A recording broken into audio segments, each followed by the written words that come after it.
Satchel from Steel Panther. You're listening to Metal Stream Radio with Metal Matt, and he's totally naked from the waist down. We opened for the Misfits.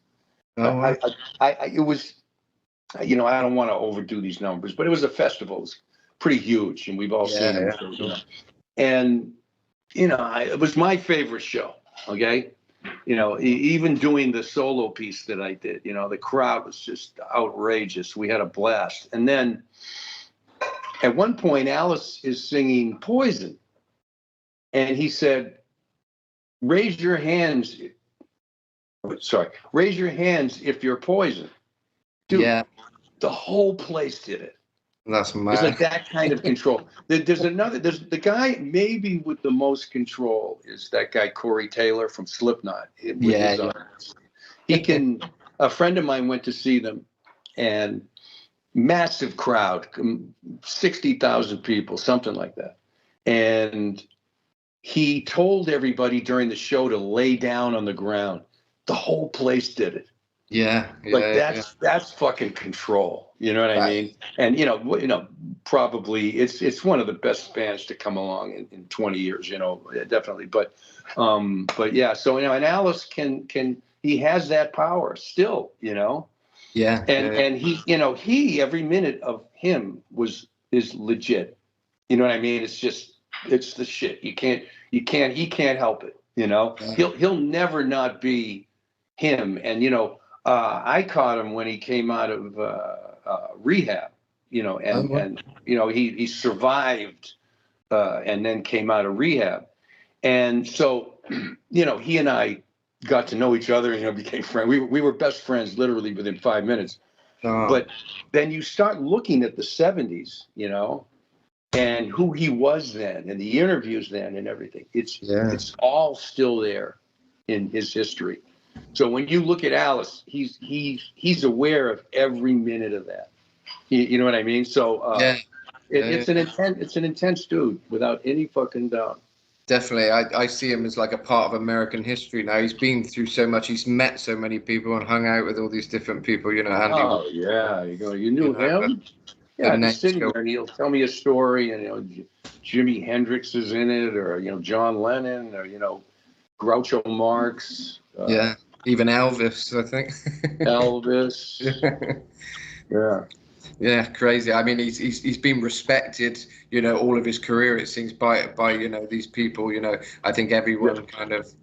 There's never been anyone who hasn't been impressed with Alice. You know, he's certainly a one of a kind, and you know, just something really unique. And talking about the current Alice Cooper band, I chatted with Ryan Roxy the other day, and he had a little message for you. He wanted to say, tell him I'm still practicing the harmony notes for the Freedom solo. Love to my favorite monster. Oh, that's so funny. It's so weird because you know I see these guys, I hear about them, and then I'm playing with them. Brian is a fucking amazing guitar player. Tommy as well. Have you heard Tommy's new project, Crossbone Skully? He played it for me during the tour. I just think it's just badass, you know, legit as fuck is what I always tell him, you know. It's really good. Yeah, he's a cool guy. I've chatted with him a few times. He is definitely a really nice guy. I met him before. I've been to a few Alice shows. I met him at one of them in Swansea, I think it was. And yeah, he's really, really nice guy. And he can play. He's a great guy. He's the funniest motherfucker, you know, ever. You know? So he called me, you know, I don't know if you saw, what was it, Sin City, but there's a character in it that Mickey Rourke plays called Marv. So you'd say, "Hey Marv, how you doing?" Yeah, I've seen that. Yeah, buddy. I called him Knife. He's like the knife on the tour. And you know, Chuck is really got a tremendous amount of experience. You know, he gets what should be happening on the stage at different times. He's one of those guys. He's got a great perception of all that. You know, you can sort of trust him to make, you know, if he like gave me some suggestions, you know, because I'm coming back into like, you know, I had to learn or relearn 26 songs or 24 songs. And Wow. the thing is so choreographed. It doesn't look it. No, But there's not one moment where there isn't a place for you to stand. I mean, I got hit in the eye right below my eye with the whip, Cheryl, and I was like, whoa, So you gotta be careful what you're doing, definitely. Yeah. But then then I got it. But Chuck was helpful in the beginning, so I didn't want to catch fire and burn the building down. I could have done that too. Definitely not. That wouldn't be a good comeback like that. No, it wasn't a comeback. I just was doing it for whatever. Yeah.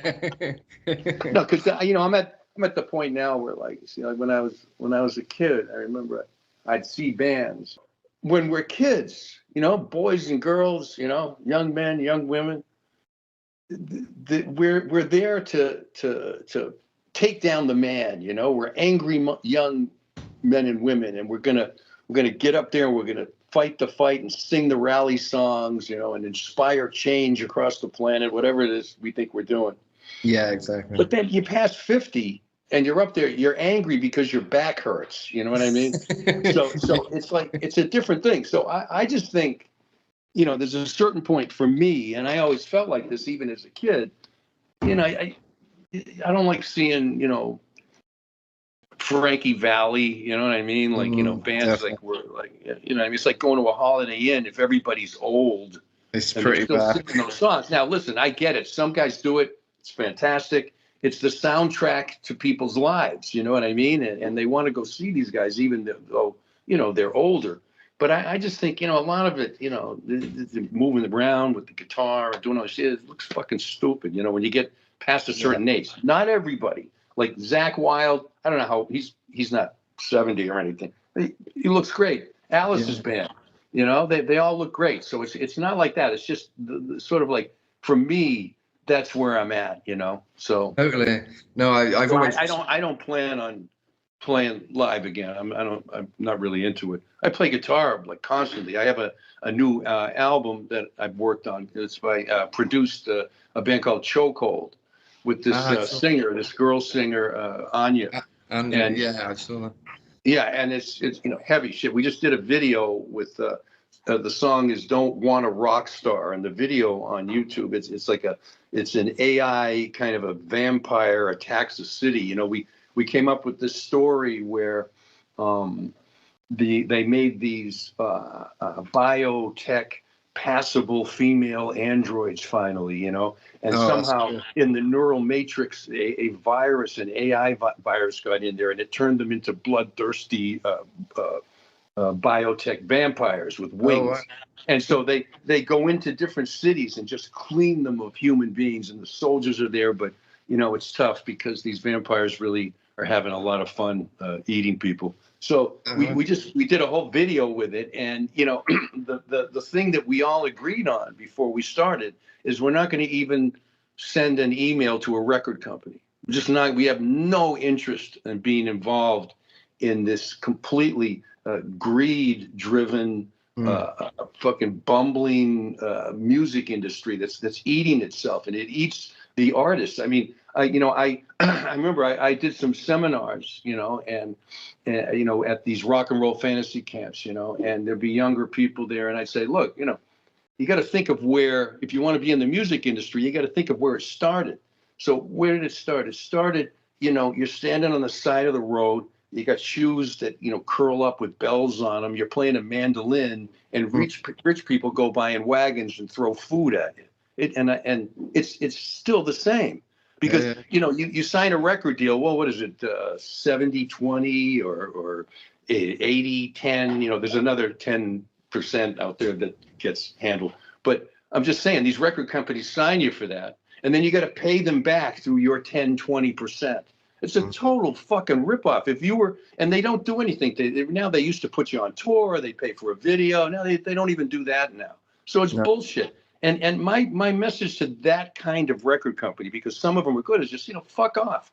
We're not gonna play that game anymore. And look, we're just a small band. We put this thing together. That unbelievably talented people. I mean, I got Ken Mary to play drums on that song and stuff. There's a lot of like amazing people. And The point is, though, that we have no interest in that end of the industry. And, and look at there's people that I've met, like there's this guy, Bruce Mee. He had this record company, Now and Then. He's like a purist. He's a real guy. There's a guy named Matt Messer who he actually signed Tool and Shinedown and just so many bands. And he's a fucking genius. And he's a great guy. And he was right in there, EMI and all that stuff, that company. So, but my ultimate point is that with all the new tech that's coming down the road and the cultural shifts that come with it, these record companies are going to eat themselves alive. It's like some of these social networks; they're all turning into MySpace. It's like you can't even fucking deal with them. You know what I'm saying? So I'm just saying the positive in my life is just putting out music and having it sound amazing and not worrying about the rest of that crap. You know what I mean? We're just not involved. Our video is going to be on MTV, which I think is a cool thing. Somebody saw it and thought it was amazing. So that's a cool thing. But, we're not, there's no sort of pursuit of like a YouTube or any of that stuff. So, but I mean, if you can find it on YouTube, take a look. It's pretty good. Yeah, definitely. I saw your thing on Facebook about it. It does sound really, really cool, and she's got a great voice. And she's we have an album's worth of songs, and there's some songs she sings you won't even believe it. She's a real talent, and I said to her, would you ever want to tour? And she said, no, there's no way I'm gonna do that. She said, because she's not 20. You know what I mean? No. She said, I don't want to fucking do that shit. She said, the last thing in the world I want to do is get on stage and open for Miley Cyrus. And she said, Miley Cyrus is okay. I don't want to fucking do that shit. Yeah. So everybody kind of has the same attitude, but she'll be in the next video. So it's great to have a group of people who've got the same kind of mindset, and I totally respect that ethos, because I'm kind of similar. I've always kind of felt the whole music industry thing. It's all take, and that's the thing. It's like, think of the artist. Think of the gestation period that they went through to become, quote unquote, a great artist. Like the best quote I ever heard was, if you get good enough at what you do, the world will beat a path to your door. And that's the faith, the sort of altruistic, innocent faith that musicians have. And then look at these motherfuckers just using that. Yeah, no, it's sickening. And I'm glad we've now got platforms where you can pretty much do it yourself. And if you don't want to get involved with these people, you don't have to. But the problem is, and the thing is that's changing now because of all these, the internet and all that crap, and even AI, like all that stuff is changing, and they are scrambling to learn how to deal with it. And people complain, for example, about YouTube, like, I can't get any. You got to figure how many songs and posts, millions upon millions every day that show up there. So they have to funnel these are like different pipelines that all this data goes through, and they have to control it. They can't give everybody an open, even shot. It's just not, certain things have to take place. And so, I think YouTube, for Google, I'm just saying it is one of the most, if you take a close look at it, it's a legit thing. And, that's why, people that get good bumps, they'll put like 10 grand, as soon as the video comes out, and then they get a good, kickstart and that stuff. And, I can see that, you know what I mean? It's just when the record companies that want to take, every single thing that they can from the artist and just try not to give anything back. And I'm thinking, when I take any job like that, there's no type of, never mind music. And look, the people that do it, the artists that do it, I feel for their situation. I've been in it before. And, and it was different before, but now it's more extreme in that direction, Totally. No, that sounds good. And I mean, it's good you've done it in an organic kind of way. You're getting it out there yourself, and it's kind of something I do the same. You know, I distribute my music sort of just through an independent kind of distributor. That you still Yeah, have put it out there. platforms. Don't worry about it. Yeah, don't worry about it. Just put it out there, and like you And say, then there's artists like Billie Eilish. She'll post a picture of her like crossing her eyes and get 3.2 million likes. yeah. And I think as an artist, she is one of the absolute best artists to come down the road. And I'm talking, never mind anything else other than the music. That first album, what was she like, 2? You know what I mean? Exactly. It's like unbelievable, right? Her and her brother. I don't know who's responsible for what, but Yeah, no, I agree. I but always stuff like that. I don't mind that. You know what I mean? It's got all the plates spinning. And when you get to that level, it's like not Miley Cyrus, but what's the other one?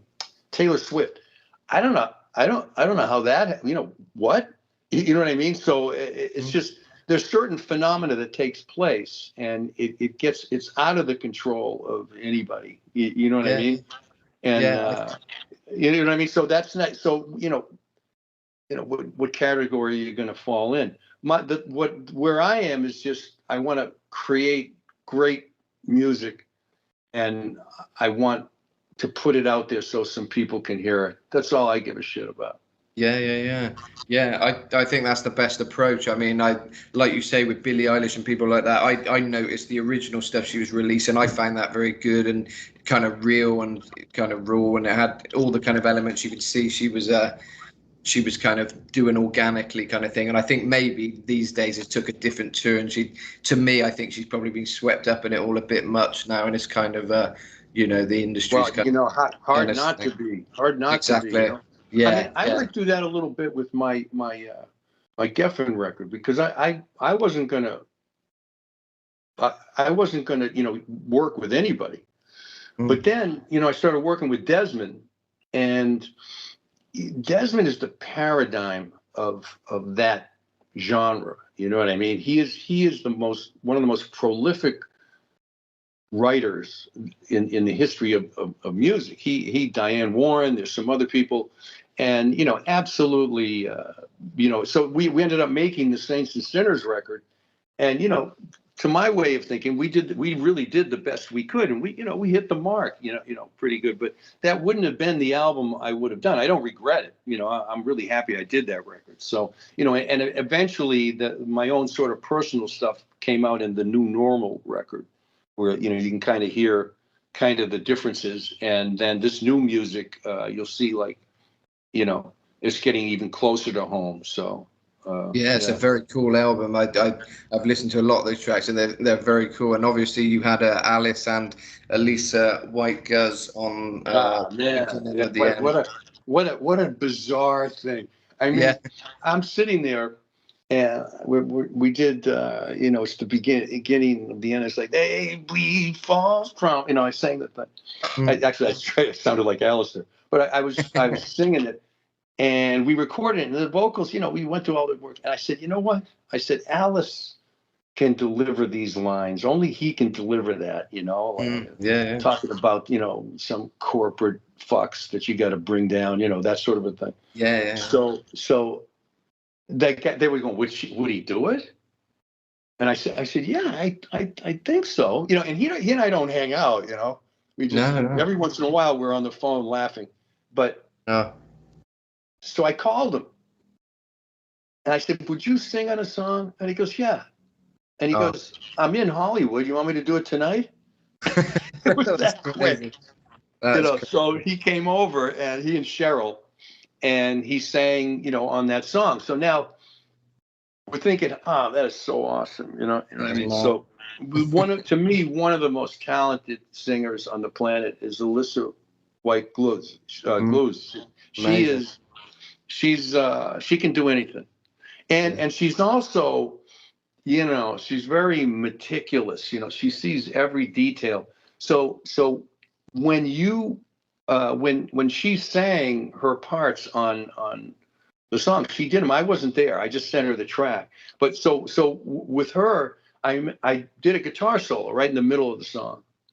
And I said, you know what? That sort of standard arrangement isn't good for this. It's like now the solo, You know what I mean? It's like, hey, you know, we got Buddy Rich came in for the middle of the song. You know, it's like, fuck that. So I just went. I get the motive, but I think musically we need somebody else. And then I just thought, geez, I mean, could you imagine if Alyssa would do it? I didn't know her, you know. No. So this guy Michael Alago, who he was one of the guys that he signed Metallica. You know, he's sort of a legend. Wow. He's good friends with Doyle from the Misfits, and you know he's got his own band now, Doyle. And so he asked him to ask her. So she said, well, yeah, send me the track, you know, and mostly, you know, because Alice is on it and stuff. That's pretty cool. So she agreed to do it. And I think maybe 8 months later, she sent the thing that she did. It was a while, you know. Yeah. And and we put it on. We didn't change one thing. There's one point she sounds almost like an alto saxophone, like hitting these notes. It's fucking crazy, you know. So I then I finished that and I said, this is two of the most amazing. I couldn't even believe I got it together. And then I got the drummer from Baby Metal. Really? Oh wow. Yeah, Hiroki. So like he was like, and that guy, he's like a machine. Yeah. And he's so different. He sent me back the tracks. And he said, I hope these are okay. Dude, both of them were fucking unbelievable, you know. So, yeah, I lucked out on that song. Yeah. Metal Matt, Alice Cooper here. Good name, by the way. I'll tell Rob that I talked to you. I know, we got canceled at Comic-Con in London, but that'll come back up again. We'll do that. You're a singer-songwriter. And, you know, the best thing you can do during this crazy time right now is to write as much as you can. You know, writing is everything. All right? I will check out your YouTube, and I'm glad I'm your hero. And the best thing I can say to a guy like Metal Matt is, whatever you do, don't rust.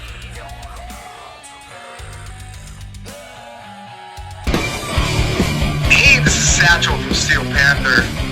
You're listening to Metal Stream Radio with Metal Matt, and he's totally naked from the waist down.